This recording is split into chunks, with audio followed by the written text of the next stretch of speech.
20 after 5 o'clock. We have a very special guest now joining us, one of the very few people in Minnesota who is not running for governor. It's Senator-elect Al Franken. Hi, Mike. How you doing, Al? How do you know I'm not running for governor? Well, you know, I just figured you didn't want to... the Senate thing. I figured you didn't want to run against Coleman again, so... Oh, that's good point. I think I'll do the Senate job. Okay. Hey, I want to thank the UpTake.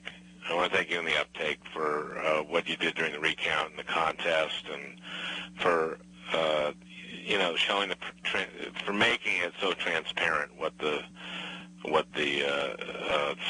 process was, for the transparency of it, and unbelievable, great service. I appreciate that. Thank you very much. And humbled. We tried to do what we could, and we're glad that. Did you get? I assume you watched. So. I did watch. In fact, you ruined my vacation. Okay. Well. My campaign manager made us me and Franny take a vacation, like the first week of the trial. Uh-huh. And we just couldn't enjoy ourselves at all. The first thing, we couldn't get online. So that was a day. And then we finally did. So anyway, but thank you for ruining my vacation. So I have the guilt on my head that I ruined Al Franken's vacation. Okay. Yep. That's good. We have been asking our viewers and listeners. You know how the live blog works. I've been inundated with questions. Some of them into the serious policy stuff. Some of them are just silly. But what everybody seems to be asking about is health care, and specifically the public option on health care, and where you might sit on that, when you get in there. Well, I'm very, as you probably know, very predisposed to a public option. To be fair to everybody listening, the devil's always in the details, and I have to see what's going to be, what's actually going to be there. One of the things that I'm most upset about not being seated right away is that I'm on the Health Committee, Health, Education, Labor, and Pensions, and they've been marking up the health care bill, and so when I get there, they're going to finish marking it up, and I'm not really going to be a member of the committee until they finish it, because Sheldon Whitehouse has been holding my place, and Sheldon was an insurance commissioner I think he was an insurance commissioner in Rhode Island, so he's very knowledgeable on that. So I'm going to sit in on the markup, but I'm not actually a member of the committee until they get this finished. So you probably know how predisposed I am to a public option. I think the private insurance needs the competition. Okay.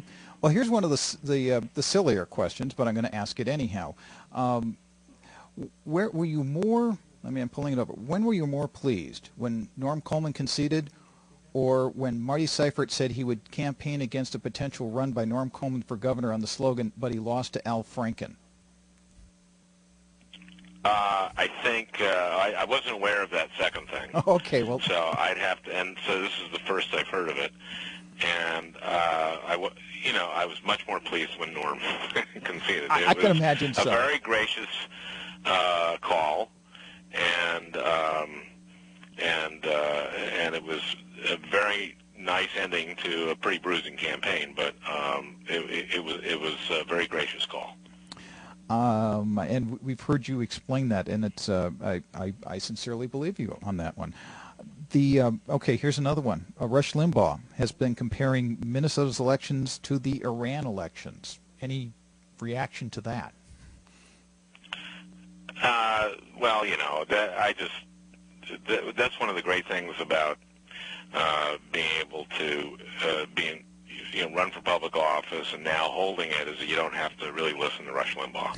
And there's far more serious things to do. But he's the head of the Republican Party. Get a good health care bill, and work on changing our energy economy to a renewable energy economy, and transforming our education system so kids in Minnesota have are ready for a 21st century economy. So that's one of the great pleasures not being on the radio, where that was kind of an easy thing to do, is listen to him and then refute him. Okay. People, back to the serious stuff. People have been asking about issues. Somebody asked about a potential assault weapons ban that may come up again in Congress. Somebody else has asked here about the DOMA, Defense of Marriage Act, that might come up again. Do you look at trying to change any of the current law on those two issues? Well, I'm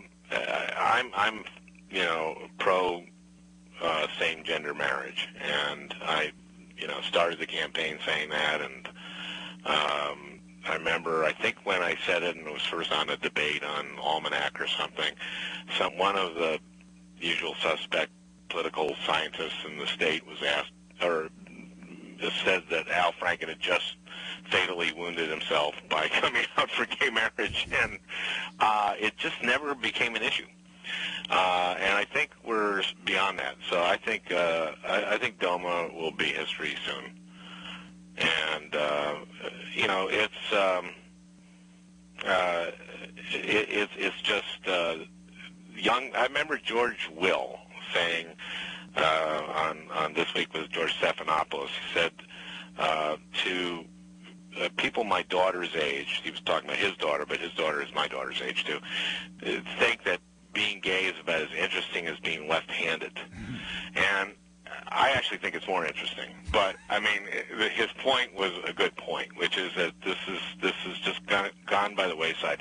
We had the 40th anniversary of the Stonewall riots.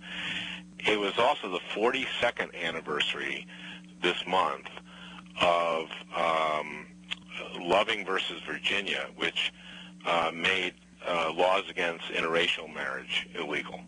And if you just read what the judge said in those things, in those cases, it was a couple, they literally broke into their bedroom and arrested them.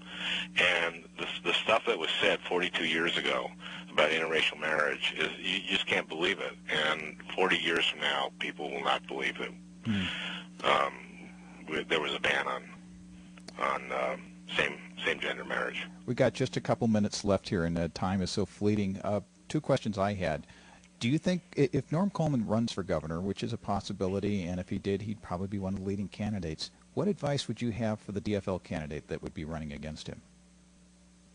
To call me. Okay.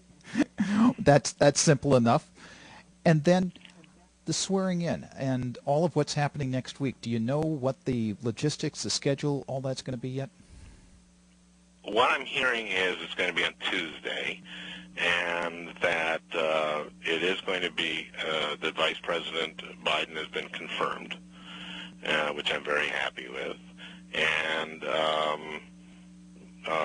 that Vice President Mondale is going to accompany me down with Senator Klobuchar. Wow. And I'm thrilled about that as well. That is absolutely cool. It really is, isn't it? Yeah, it is. Are you pinching yourself these days a little bit? Yeah, I am. And there's something surreal about all this, and I don't think it would have been quite as surreal if we just won on election night and then gone ahead and gotten the office ready by January 6th. And there's something very surreal about this whole thing, and part of it was watching it on the UpTake, and the length of all of this, and now it finally, so suddenly, just boom, it happens. So yeah, I'm pinching myself a little bit, and I'm looking so forward to the opportunity to serving. And Paul Wellstone said that the business, politics is not about winning, it's not about power, it's about improving people's lives. And it's about. And I just can't wait to get there and do that. And it's time for us to go. Al, thank you very much. You've been listening to Quick on the UpTake. Mom, thanks for watching. We'll be back tomorrow.